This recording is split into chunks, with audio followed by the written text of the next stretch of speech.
hadda waxay rabaan Soomaalida bogtana ka dhaadhayaan dadka reer Somaliland heshiisku la gala Muuse Itoobiya oo mid qalad ah heshiisku rabo Xasan Sheekh inuu la galo Itoobiya oo mid sax ah muxuu yahay farqiga u dhaxeeya labada heshiis madaxweynaha xafiiskiisa waxa furaha haya qofka ugu dambeeyo furaya iyo ra'iisul wasaaraha waa qof maxaa la yiraahdaa Ugandese qof Soomaaliya lagu ma aamini karo wasiirkii la aamini karo laga yaabo inuu isku qarxiyo Muuse bixi dhul idin ma sii karo mid kale oo ka dambeeyana idin ma sii karo mid ka horeeyna idin ma soo siin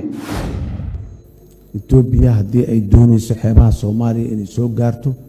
waa soo dhaweynayna Soomaaliya badaheeda in lala isticmaalayo shalayna way ogoleed maantana waa ogoshaa birina waa ogolaan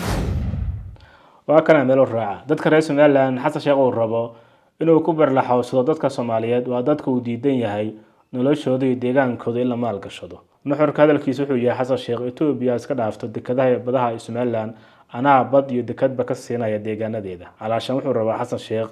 isbaaradii u tiilay Jowhar inuu dhigto lagu haya xalana waa muqdisho caasimadii dalka wasiirka arrimaha dibadda marka ninka Ugandese-ka isu sheegaya waxa la wasiirka arrimaha dibadda ahay kaasoo ilaahay tus ID baan tusaya sidoo kale oran kara Xasan Sheekh Itoobiya nama aqoonsan xamar gudaheeda ayaa laga aqoonsanay hadda Xasan wuxuu sheegay madaxweynaha Soomaaliya sidaas ay tahay ma gali karo amar la'aan airportka Muqdisho iyo xalanay hadday Masar doonayso inay Soomaaliya timaado oo military pact ay Soomaaliya saxiixanayso anigu waxaan ku shardin lahaa saddex shay inay samayso waa mid ugu horeysa waxa weeyaan inay ciidan ilaa 100,000 gaar ay keento oo wadanka dib loo mideeyo mar haddaan cududayda ku ciil bax karaayo mar haddaan cagahayga ku caraabi karaayo mar haddaan carabkayga colaada ku dhaafo waxbay hay calaacalay bismillaah saaxiib yaal soo dhawaada marka hore marka xigtana muuqaalkan fogeyso meel fog gaar odayga Xasan Sheekh uu hadlay isagoo xuquuqnaya kaarka dadka Soomaaliyeed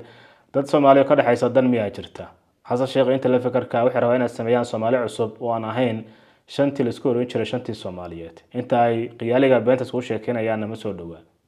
hadalkan uu jeediyay Xasan Sheekh waxa laga dheehan karaa sida ay ugu fashilmeen isaga iyo xulafadiisii Turkiga Qatar Djibouti inay hor istaagaan ama inay fashiliyaan heshiiska MOU-ga odayga Xasan meel loo raaco lama yaqaan waayo waa qof la isticmaalayo loo adeegsanayo Somaliland hadaladiisa iska hor imaanaya mar wuxuu dacwoonayaa beesha caalamka marna wuxuu dacwoonayaa dadka Soomaaliyeed marna wuxuu dacwoonayaa isla Itoobiya ku sheegayo cadow marna uu ku sheegayo saaxiib iyo walaal ay noo ogol yihiin bad ay isticmaalaan Muuse bixi dhul idin ma sii karo mid kale oo ka dambeeyana idin ma sii karo mid ka horeeyna idin ma soo siin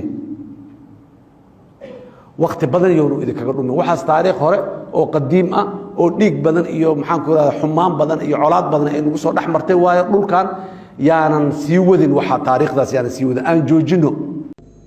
Itoobiya haddii ay doonayso xeebaha Soomaaliya inay soo gaarto waa soo dhaweynayna Soomaaliya badaheeda in lala isticmaalayo shalayna way ogoleed maantana waa ogoshaa birina waa ogolaanaysa bas baryahan dambe wadankan dariska anaay Itoobiya aad ka maqlayseen arrimo ku saabsan badda iskuma haysan anagii Itoobiya inay badda gaarto iskuma haysan dagaal naga dhaxeeya anagii Itoobiya oo Soomaaliya Itoobiya ay bad u diidan tahay ma aha dadka Soomaaliyeed iyo caalamkaba waxaan rabaa inaan mar kale u cadeeyo Itoobiya haddii ay doonayso xeebaha Soomaaliya inay soo gaarto waa soo dhaweynayna waxaan wada hadalkii Ankara aan uga soo kala tagnay waa intaas inay diiday ilaa hadda ay diidan tahay Soomaaliya dal xor ah oo daris la ah inuu yahay ay diidan tahay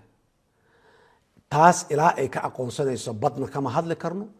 maxaan ku iraadaayay ganacsina kama hadli karno wax kale oo ka hadli karno garanayna annaga ma jirto qofkii garanayo nagu qanci karana uu noo imaan karaa uu noo sheegi karaa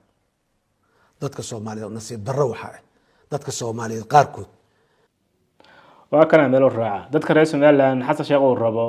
inuu ku barlaxawsado dadka Soomaaliyeed waa dadka uu diidan yahay noloshooda iyo deegaankooda in la maal gashado nuxurka hadalkiisu wuxuu yahay Xasan Sheekh Itoobiya iska dhaafto dekadaha badaha ee Somaliland anaa bad iyo dekadba ka siinaya deegaanadeeda calaashan wuxuu rabaa Xasan Sheekh isbaaradii u tiilay Jowhar inuu dhigto lagu haya Seelac iyo Berbera iyo deegaanada kale markaasi dekadaha leh Somaliland hadda waxay rabaan Soomaalida bogtana ka dhaadhayaan dadka reer Somaliland heshiisku la gala Muuse Itoobiya oo mid qalad ah heshiisku rabo Xasan Sheekh inuu la galo Itoobiya oo mid sax ah muxuu yahay farqa u dhexeeya labada heshiis somaliland danteeda ka dhex aragtay heshiiska la gashay etoobiya xasan sheekhna dantiisu ka dhex arkay heshiiskan uu rabo in loo galo etoobiya isagoo markaana qorshihiisu yahay heshiiskaas inuu ku buriyo heshiiska somaliland wax farqiga uma dhexeeya labadoodaba waa soomaaliya iyo somaliland waxay ka sameey yihiin etoobiya inay hesho bad ay isticmaasho midda kale hadalkan xasan waxaa ka mid ahaa etoobiya nooma aqoonsano dal horta muhiim maaha in dal lagu aqoonsado ee waxaa muhiim ah dadkaaga iyo dalkaaga inay haystaan nidaam dooli ah iyo kala dambeyn maantana saan wada ognahay soomaaliya intaasba kama jiraan kun jeer markii la yidhahdana soomaaliya iyo somaliland adduunka waxa sumcad ku leh somaliland waayo waa dad wax qabsaday halka soomaaliyana adduunkuna ay ku sugaan oo lacago qaraan ah iyo lacaga laga soo doorsado UN-ka isku soo duuba hadalkan ka soo yeeray xasan sheekh ah etoobiya ma aqoonsano dal waxa jawaab u ah hadalkan wasiirkan soo noqday wasiirka arrimaha dibadda Soomaaliya isagoo markaan si cad u sheegay wasiirkani bahadilaada iyo dowlad la'aanta ka jirta muqdisho iyo Soomaaliyaba nin Ugandesa ay baaray xalana waay muqdisho caasimadii dalka wasiirka arrimaha dibadda marka ninka Ugandeska isu sheegaya waxa la wasiirka arrimaha dibadda ahay kaasoo ilaahay tus ID baan tusaya suubu leeyahay uu yeeraya gaarigu baaraya asxaana deeysamay wadaysan gaariga iga soo deji gobonnimo dhimanta la yiraahdo markaas oo kale madaxweynahayga iyo ra'iisul wasaarahayga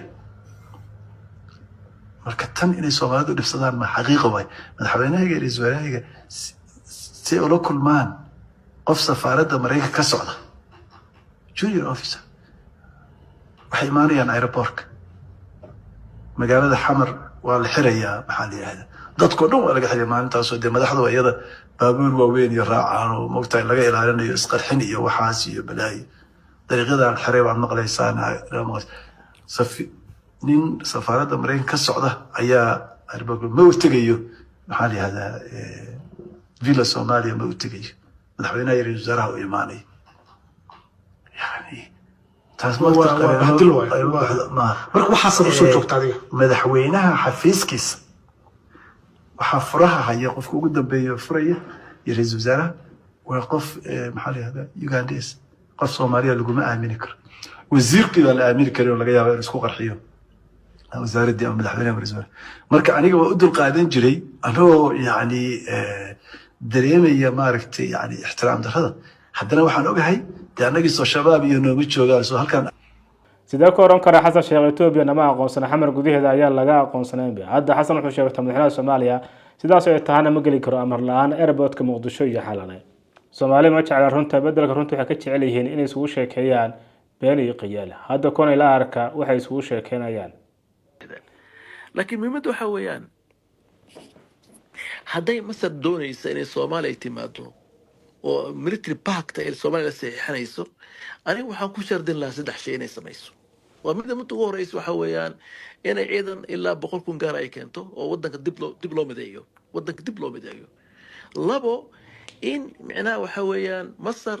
iyo Eritrea iyo Djibouti iyo Soomaaliya ay military pact samaystaan si marka loo kontengareeyo the aggression of Ethiopia Ethiopia wadda si marka loo kontengareeyo oo marka military pact ay samaystaan oo difaac saddex wadan ay samaystaan mid saddexaad Masar aan ku shardin lahaa waxa weeyaan in macnaha yani lobby ay ka samayso wadamada yani ay lobby ku samayso Arab League wadamo badan oo xajir Soomaaliya qasay qaliijku badan ajir oo imaaraadka ay kamid tahay inay la hadlaan oo ay imaaraadka ay runtii ay dowraan qarannimada midnimada iyo wadajirka ummadda Soomaaliya ay dowraan oo haba yaraatee yani ay saar qaldaynin oo marka Masar ay kala hadasho in wadamada Carbeed ay waajib tahay Soomaaliya in la difaaco waajib ay tahay shay waajib ay tahay oo macnaha Soomaaliya in la difaaco oo ay tahay wadan Carbeed wadan muslimna inay u difaacaan maadaama yani Arab League uu ka jiro يعني إن يعني ودمada carabta macnaha waxa weeyaan iskaashi xagga martiga ay yeeshaan in yani qodobka isaga ah boorka laga jafo oo marka Soomaaliya si dhab loo difaaca dadka noocan kale xanuunsanaya la socod la xanuunka iyo nacaybka Soomaaliland waa dadka waalaya xasan sheekh la taliyaasho hadda dhikan oo iska hadlay laakiin haddii ay Soomaaliya maanta awood lahayd in la dagaasho Soomaaliland mar hore ay dagaal ku soo qaadan lahayd laakiin midaas ma awoodo ugu dambeyntii madaxweynaha Soomaaliland maanta wuxuu gaaray jiida hore dagaalka isagoo halkan ka jeediyay khudbad dheer oo nuxurkeedu yahay dagaalku inuusan ahayn dhamaaday hadda uu yahay bilow dagaalku markuu socdo dagaalku waa dagaal ilaa guusha la gaaro ma dhamaado goob walbana goob maalin waxay ku gaaraan iyo goob yar oo maalin wax ka dhacaan ma aha wax la yiraahdo waxba dhacay qaad karo ka dhici doona kuwa kalenu geli doonaa ilaa aynu gaadhno somaliland oo dhan qarannimadeedii 6 kilomitir la helana taasaynu wadaynaa waxyaalaha maanta cadowga huwanta ay soo raacinaya waxaan uga jawaabayaa nin baa gabiyo wuxuu yidhi mar haddaan cududayda ku ciilbaxi karaayo mar haddaan cagahayga ku caraabi karaayo mar haddaan carabkayga colaadda ku dhaafo waxbay hay calacalin